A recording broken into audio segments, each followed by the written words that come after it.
Most conversations look normal on the surface, but there's a quiet detail almost no one notices until it's already pushing people away. You talk, the other person responds. Everything seems fine, but then something shifts. Their eyes drift, their energy drops, and the connection feels like it's slipping through your fingers. The strange part is that nothing dramatic happened. You didn't say anything offensive. You didn't make a big mistake. What happened were small, invisible habits that slowly drain the life out of any interaction.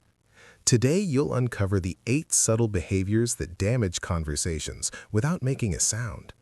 And once you recognize them, the way you communicate will completely transform. The Stoics understood that most of our problems don't come from malice, but from blindness. Epictetus said that people don't choose to act wrongly, they simply don't see clearly. This applies directly to communication. We often believe we're being present, clear, or kind, but the other person is experiencing something entirely different. Words are only a fraction of a conversation. Tone, timing, attention, and emotional awareness carry far more weight. When we don't see our own patterns, we become unaware of the impact we have on others.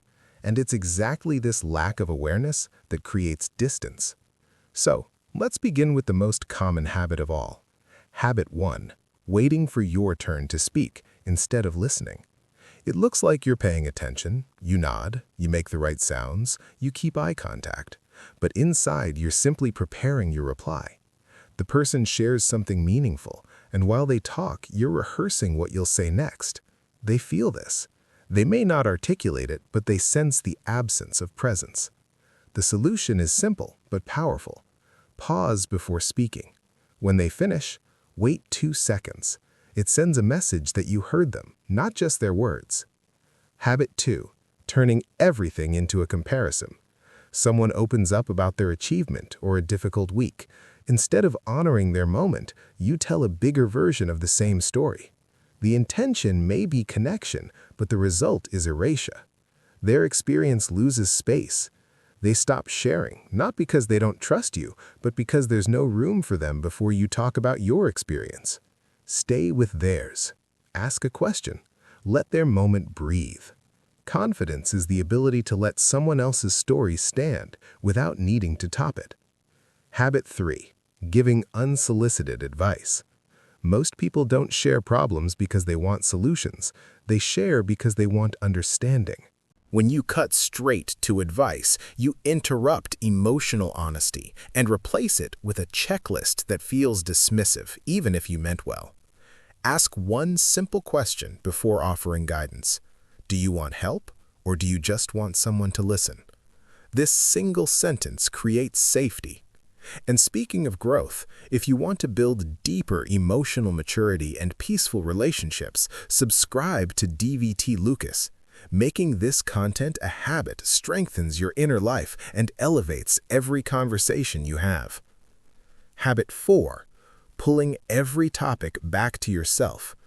It's subtle but incredibly draining. Someone shares an experience and immediately you relate it to your own, not because you want the spotlight, just because it feels natural.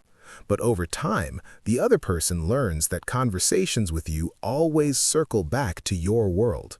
To undo this, practice remaining in their story longer than you normally would.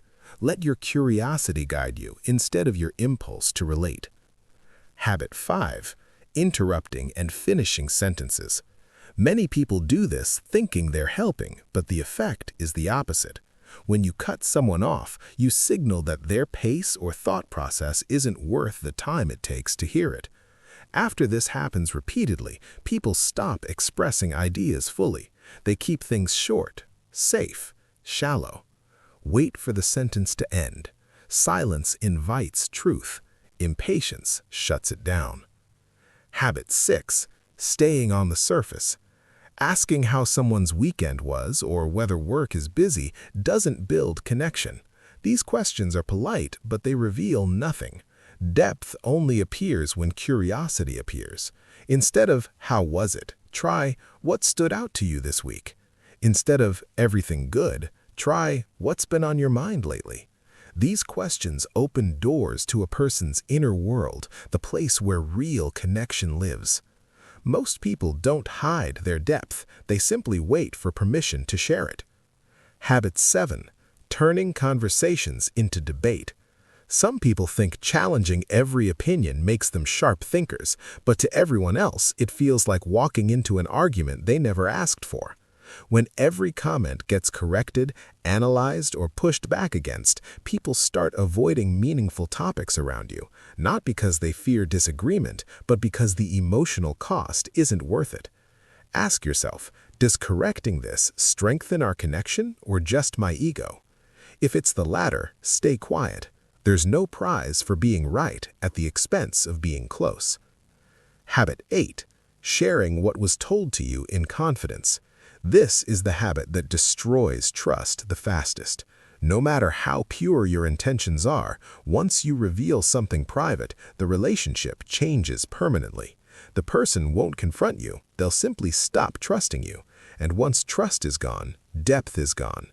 Adopt a simple rule. If you're not certain something can be shared, treat it as sacred. Protecting someone's vulnerability is one of the highest forms of character.